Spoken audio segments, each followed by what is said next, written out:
Good evening, everyone. Welcome to the Carolina Weather Group. We're happy to have you this evening, and we have a really exciting project to talk about tonight as we are in the midst, as of this recording, of hurricane season, entering the peak season, just finishing up with Hurricane Ida along the Gulf Coast. And what a fitting kind of story to talk about tonight. We have with us Chandler Pruett and Robert Szot, who are students at Florida State University, who have come up with this new research project that they are working on, how the hurricane cone, we all see it from time to time on TV or on social media, and it kind of tells us where the track of the hurricane or tropical storm or potential tropical cyclone will be going. And so we're going to talk about that and how the uncertainty impacts hurricane risk perception. And so it's a really unique thing. We've all been talking about hurricanes and how we can better forecast them, how we honestly can better communicate the risk. And that's what we're going to be talking about tonight. So Chandler, Robert, welcome to the show. I know you guys have been with us before, but maybe for those who have not got the pleasure of seeing you or hearing you on the Carolina Weather Group, let's learn a little bit more about y'all before we get into kind of the topic tonight. So Chandler, introduce yourself to our listeners and our followers. Tell us a little bit about you. So, hi, I'm Chandler Pruett, and I am a meteorology and statistics double major at Florida State University. So I love both the weather and numbers. Yes, I'm crazy. But yeah, so I'm a meteorology and statistics double major. I love the weather a lot. I'm a part of the TV production weather, FSU Weather, which Robert will talk about as well. He's even bigger role in that group. I'm also a hurricane analyst for risk management solutions. So I definitely crunch numbers a lot, especially right now at the peak of hurricane season. Yeah, Chandler's the numbers guy. So if you're looking for someone to help you balance that account out, go to Chandler. He'll help you out, and then he'll give you a forecast. No. So, he knows the stats. He knows the stats. Robert, how about you? Tell us about you, a little bit about your weather story, and introduce yourself to everyone. Right. So like Chandler, I am also a sophomore here at Florida State University, also studying meteorology. If you weren't able to tell, our immense passion for the weather does derive from somewhere. I would say that my interest in communication, that sort of angle, also comes, as Chandler mentioned, from FSU Weather, which I'm honored to be a producer for that show, the Wednesday show. So if you get a chance, just look us up on YouTube, FSU Weather, and watch everyone's show. But I would like it if you watch my show as well, the Wednesday show. I would also say that I've just had an interest in communications as well, just from coming from a weather background in Texas. And I know Chandler can attest to that as well, from him coming from Carolina. And we both definitely are. This is a topic that we really got to together as something that we've always been passionate about, but we're really glad that we're able to actually do some real research here and maybe make some change in this world. So Robert, before we get in, you were talking about your show on Wednesday nights. What time does that air? It airs at 6:01 p.m. exactly Eastern time. So if you get a chance anytime zone, that's when we do on YouTube. And also if you're in the Tallahassee area, you can watch us on PBS. So we have it on WFSU, but that's Tallahassee local. So if you ever decide to drive down and visit us at FSU, you can do that, or you can visit us in person as well if you'd like to. We do have an open studio. That sounds good. So it sounds like to me, you guys watch them at 6:01, and then you can get some dinner, and then you can watch us here at the Carolina Weather Group later on that Wednesday night. It sounds like a weather Wednesday to me. So hey, that sounds like a plan to me.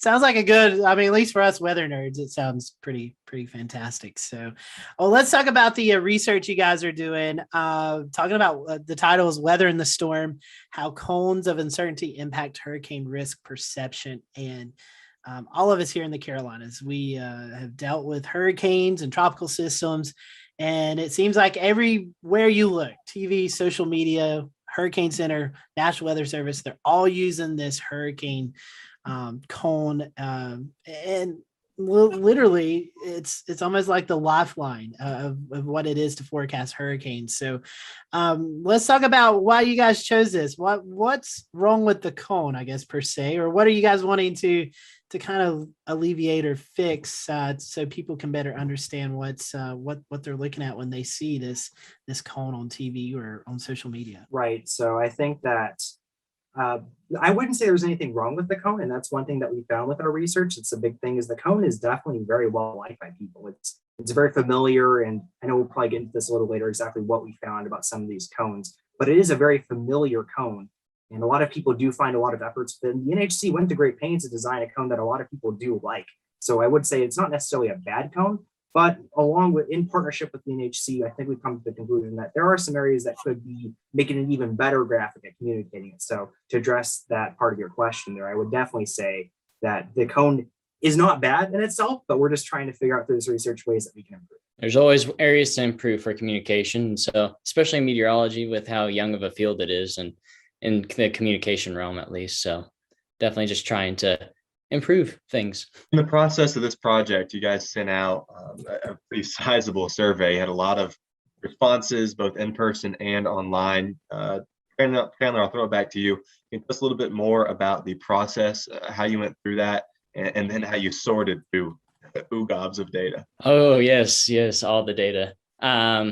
So I would say the way we did this was with the in-person data, we did a simple random sample and stratified random sample. So basically, that means we chose cities not on a random basis. We chose them based off of the demographics that better represent the United States. So we chose low socioeconomic classes in one city, upper socioeconomic classes in another city. It was just kind of that kind of way. And also based off of hurricane activity too. Like, Jacksonville hasn't been hit by a storm in a while.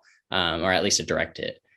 So we chose 4 cities: Tallahassee, Jacksonville, Fort Myers, and Fort Lauderdale, Miami area. So those were our 4 regions that we chose for the big online group. And then for the big in-person group, the online group, that one, we got the help of our alumni and also a lot of just nice meteorologists in general. We reached out to many people, especially on the coast, and we got a lot of responses back that were very helpful. So they just dispersed it everywhere. All the TV meteorologists really just came in clutch. That's quite the network of folks to manage and all the questions to go through. Robert, coming over to you, all of the questions. What were some of the questions that you asked folks in this survey? Right. So to understand how people actually view the cone and how they potentially view different modifications to it, we asked several sets of questions that basically just get at what do they understand as the current purpose of the cone? We wanted to understand that as a big one. And what do they want in a new cone, or what do they prefer in a preparedness situation? So we had some ranked choice questions. We had some fill in the blank questions, but as a whole, all of our questions were mainly just getting those 2 points. What is the purpose and how do you prefer it? What was the demographics of this? I mean, Florida, the 4 cities you guys talked about, very diverse, from young to old to all kinds of races and nationalities. So what was that breakdown in your demographics? Reading through some of your stuff, I mean, I found it fascinating. All the people you reached out to. Absolutely. We definitely had a similar demographic group to the United States, at least for our in-person group. So we had a majority white, as far as race goes, but that's to reflect the United States. We had a really significant minority of African-American, Hispanic. And Hispanic definitely drew in from that South Florida region. So a lot of Cuban folk, a couple of Colombian, And then we had a few different groups as far as like economics are concerned. So we did talk to millionaires and we also talked to the homeless. And the way we did it was you just went to common areas, and you'll be surprised at how many places these kind of folks share. It's just, all the random people that will walk by on the street. Just say, hey, you mind filling out a survey real quick? You guys have done an excellent job going through and collecting a sample from folks from North Carolina to Texas and even further out than that. A great mix of everyone who's going to be impacted by these forecasts. When you got the results back, Robert, what was some of the response like? Are there preferences that repeated themselves amongst the surveyists? Right. Oh, that's a great question. We definitely did see clear preferences, and that's one thing that both Chandler and I are excited about, because we like to see good data in a survey. And I would say 2 main things we took away. There are many things people like about the current cone. They like the way it's designed. They think it gives them a good amount of information, but something that they think is just a little bit missing in at least the current one cone, aside from the other graphics that there are, the agency includes in the package, the one cone that they have there, it's a little bit missing on the hazards component. And people want to understand not just where it's going to affect them, but how. That sort of almost kitchen table angle, if you will, there. how hard it is going to affect them. And that's, I would say, probably one of the biggest findings from our survey. I saw in looking through your draft paper that you had several different examples that you presented to people to find out what they thought in your survey. Just curious where you came up with the ideas for that. Was that just brainstorming between the two of you, or did you collaborate with other students? Did you just go research what folks other than the National Hurricane Center are doing, or what their research has shown? Where'd you come up with the ideas for those different suggested alternatives to the cone? Yeah, so definitely we got an inspiration from other research. So I'll plug Miami. They came out with a study looking at what's called the gradient cone, or what we have called the gradient cone. In our research is called cone type C. And it was something that they tested. They came to the conclusion that we did, that it's not good enough for substitution of the NHC cone. But we still wanted to include it because it was a very interesting graphic, and they obviously put a lot of effort into it. And we were like, this is a good idea to incorporate. We also did two other cones that kind of mirror the Storm Prediction Center's graphics. So kind of took inspiration from them. And then the spaghetti cone, or the spaghetti model graphic, that one came from, everybody sees that. And then, of course, we tested the NHC cone, which that's our control group. I'm interested to hear about the spaghetti model plot, because we see it all the time, and we in the weather community, we know what that is. We know how it comes about. Maybe general public doesn't. How did they perceive that? I'm interested to hear, because I could see on one side where you could see where there's consistency, but then you could also just see a lot of lines on here. Like, what the heck am I looking at? So one thing we actually did find is a lot of people knew what it was. So one area that a lot of people mentioned they saw it from is news outlets. And whenever you're watching a news broadcast about a hurricane coming in, they show you the cone, but the next thing they often show is the spaghetti model plot. So people knew it. They called it the spaghetti plot. They were very familiar with it. One thing they did mention, however, was that it might be a little bit too confusing for them to understand actually when they need to prepare, understand where they need to go. It doesn't tell them even the same kind of information the normal cone does. So getting to your point, there is a bit of awareness, but the actual implementation, some people are a little bit from the general public concerned about how that implementation could be done. And as well, it also didn't include some features from some of our more preferred cones, like Chandler was mentioning, with the hazards element that people just in general preferred more than the spaghetti, the way it was. Like you said, it's something that we really like as meteorologists. It gives us a lot of good data, but that data isn't exactly as easily applicable to a preparedness situation as it is to geeking out over where the center of the storm is exactly going to track. So glad you mentioned that. This is just another one of the million reasons why this research is so important.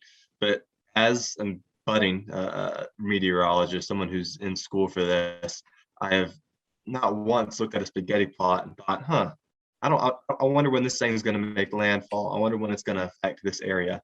And that's so true. When the general public looks at that, there's so much missing information that a lot of meteorologists think we tend to fill that in our heads because we've seen the other models. We have that already tucked in. That's so important for communicating to the public who don't have those little nuggets of information tucked in from when they checked the 18Z run of the GFS a couple hours earlier. Chandler, I want to come back to you real quick. Something you mentioned a minute ago, the control group. I noticed as I was reading through your draft that you mentioned you tested the cone with and without the center line. What were the results of that like? I'll say that cone type A2, that is the one with the line, did do a more favorable job in the preference rating. So people did like the line. And, that used to be the original cone. So people have even more familiarity to that one than the one that was updated just recently. And we included that because it is a toggle feature on the NHC's website. So even though the NHC said the track line is probably not best to be included, they still included it in their website just so that people can toggle it on and off. And we're like, well, we need to probably test the significance of that and see if people still are pretty attached to that. And we can see that they're pretty attached to it. There's one other graphic that they liked better, but we can get to that in a second. But they did have an attachment to the cone with the line. No need to put it off. Let's get right to it. That's the most interesting, the conclusion of all of this draft, right? All of this work.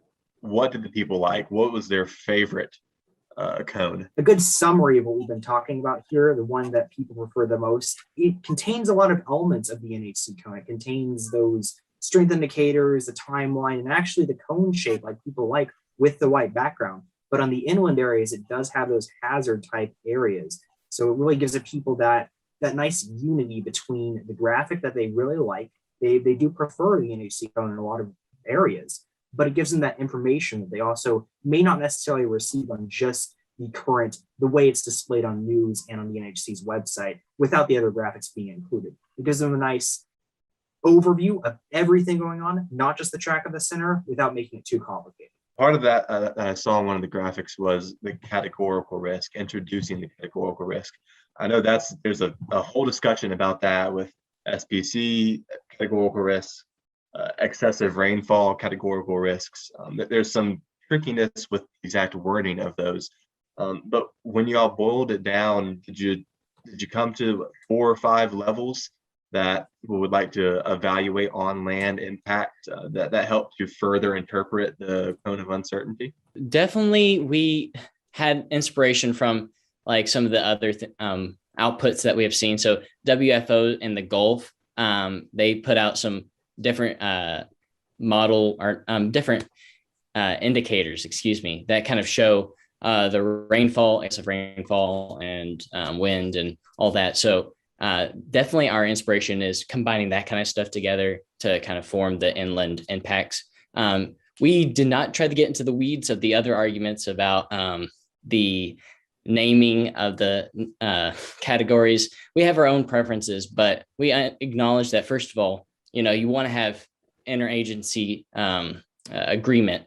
So whatever the NHC chooses to do, if they do end up deciding to bring in some sort of categorical risk, I'm sure they were wanting to do exactly what the WPC and the SPC do.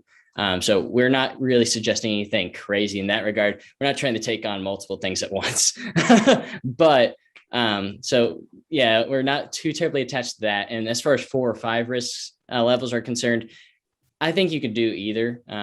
It just depends on how they want to parameterize everything, which again, we're not too terribly attached to that either. It's more so just showing people like some sort of categorical overlay. So Robert, talking about inland threats with this map that you guys have come up with, how do you think that's gonna help people who are more inland off the coast? Do you think that's really going to help them kind of determine what could be coming their way? Right, that's actually a very good question, and I think that's something that we're really trying to get at here, is because a storm is more than just the track of the center. The track of the center does a great job in conveying a lot of aspects of the storm, but ultimately there are some situations in which it doesn't quite fully convey the severity of hazards. And one good case is when it goes inland, particularly when it becomes a heavy rainfall event, not necessarily a big tropical concern for areas inland like storm surge, but rainfall can become a big consideration. That could be seen with storms like the famous tropical storm Allison, that was just a tropical storm,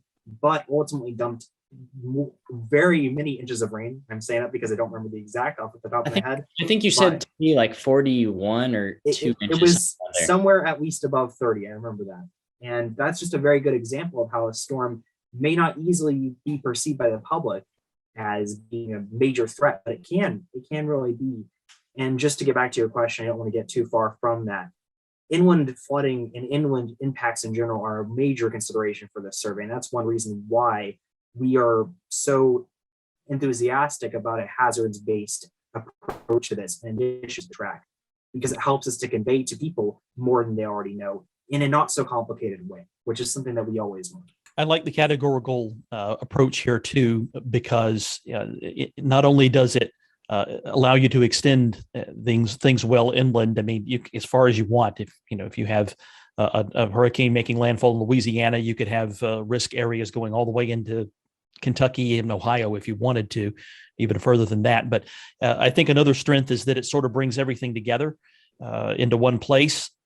Right now, the way the approach is being handled is that the National Hurricane Center handles the traditional hurricane hazards, so to speak, the rain, the surge, the wind, but they don't handle the tornado aspect. SPC does that. So you have to go to another place to get that.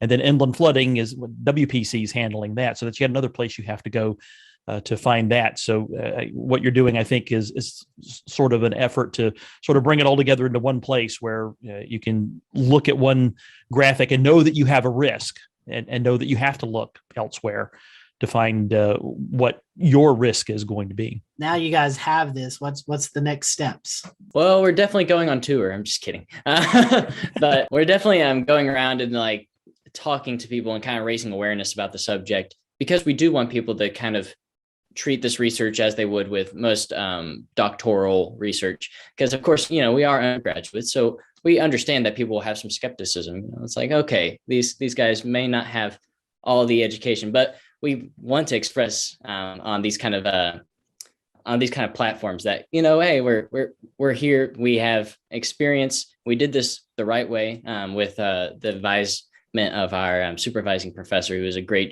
dude. His name is Dr. Alquist. I'll plug him in too. But yeah, so we're raising awareness and we're working with the NHC just to try to, once we get everything finalized, submit it to them so they can just read it over and go from there. Right. And I do want to emphasize also here that the NHC has been a great partner with us as well. They've been very helpful and very willing to talk with us. And they've been really great mentors as well. I know the Chandler already plugged the great Dr. Alquist, Dr. John Alquist. He's been a great research mentor to us. But the NHC has also been very incredible at just being willing to help and just being there for whenever we need them and meeting with us to discuss our future path here. So I just want to give a lot of credit to them because they have been so professional and so willing to help. I just can't say enough good things about them, to be honest. Yeah, obviously. I think his name's Robbie Berg. He really helped us kind of get connected. And we had a couple people in our Tallahassee WFO. So Mark Wool and Jessica Few, they're great. And then Jessica Shower was our other person. I just feel like shouting out their names because they really are awesome people and awesome people in general in the meteorology community. So just curious, what do the National Weather Service people, what do they think about the work you're doing? They've been very receptive to our work. They've definitely been willing to consider a lot of things that we've said. Obviously, we're still in the preliminary stages of talking with them, with actually looking towards a direction moving forward. So we haven't really been finalized in the direction moving forward with that, but we are in talks with them right now to consider what paths could be forward for the cone if we're looking at any sort of modifications and how our data can help them most. So we are still meeting with them. We're going to be doing some more meetings with them soon, but they are very willing to talk with us and discuss our findings. And I just consider that a very good attribute of the NOAA agency in general. Yeah, I'll add that we did present some of our research already to them, like our preliminary results, and they just said that it was a fantastic job. And so we definitely are encouraged by that. And we just want to continue to share it and try to, get attention towards that subject of trying to improve communication in a way that's very scientific and well thought out. Kudos to y'all. I mean, it's a great job. I mean, I'm impressed. We appreciate it. Thank you so much. Yeah, it's some really great and in-depth work here. I mean, when you sent me your draft paper and I went looking through it, I thought, okay, this is I'll skim through this in 10 minutes and it'll be 8-9 pages long, and it's like 35 pages or something. it's a lot of stuff that I'm like, whoa, this is really involved. Yeah, definitely our apologies on that part. When I was compiling it, we actually had a doc where it was 40 pages, and I was making the decision to do double columns, but then it was still 26, and I'm like, let's just set it off. It's totally all right. Research papers need to be the length they need to be, rather than what you think they should be. Guys, we appreciate it. Anything that that we've have failed to talk about or mention that you guys want to kind of throw out there before we wrap up everything? I think I have one thing, and it's just another topic that I don't think we got around to, but we kind of hinted at it. So on the original National Hurricane Center's graphic, they do a job of indicating risk in a more implied way using the watches and warnings aspect. And there has been previous research that has come out about watches and warnings, and we don't have to get all the way into detail, but there's some communication there in that regard as well. People confusing the words watch and warning. Robert has a good story about that he can share here in a second. But so just confusing those terms, we saw that in our data as well, kind of reinforces other research, which gave me comfort that we were doing something right. But so just seeing that, maybe that aspect also could be modified or replaced, in this case, with a risk category system. The watches and warnings are excellent products issued by the NHC and the WFOs. The watches and warnings with hurricanes, tropical storms, and storm surge, obviously for other events as well, but we're focusing on the tropical aspect here. And they do a really good job of forecasting, as we've seen with this system. The one area which Chandler has just said there, but sort of the thing that we found in our survey is that the graphical depiction of watches and warnings is kind of the biggest, to say, speed bump, if you will, with the actual perception of it. The EIS implementation, all the other implementations of the watches and warnings are very well done, and definitely kudos to all the agencies involved for getting those out in a timely manner and getting people informed. But the graphical depiction has a few deficiencies, just on the nature that some people perceive that to be hazards-based indication, when ultimately it's just set there as the watches and warnings that they've issued. It's not supposed to be this sort of SPC type thing that we put in our cones. But some people kind of imply it to be that, and the fact that it doesn't have an inland extent does ultimately, just because it's on the coast, as I'm sure you all know, it does confuse some people as to the hazards, and that's why we've suggested having a hazard-based implementation, just to alleviate any confusion that there is there. I think it's fantastic research you all are doing, and we look forward to hearing more about it. Guys, if you wouldn't mind, or if you don't mind, I'm sure if new comings come out, you will be putting them out on social media. So if that is the case, how can our followers and listeners follow you all? My Twitter handle is Chan Weatherman. So it's pretty catchy. You can just look up my name, Chandler Pruett, if you also want to just do that. Yeah, that's probably the main way. I'm usually always on Twitter. I also use Twitter as well. The hallmark of a meteorologist, or a student meteorologist, if you will. You can just look me up on Twitter, Robert Szot, SZOT, and that's the best way to find me for sure. I do a lot of stuff related to the research and other professional related stuff, so that's definitely the best way to find me. Well, we appreciate your time and fantastic research. And if I have a vote, I'm voting for the news things that you guys are doing. So great stuff. And thank you all for watching the Carolina Weather Group. We hope you have a great rest of your evening, and we'll see you back here next time for an all new episode of the Carolina Weather Group.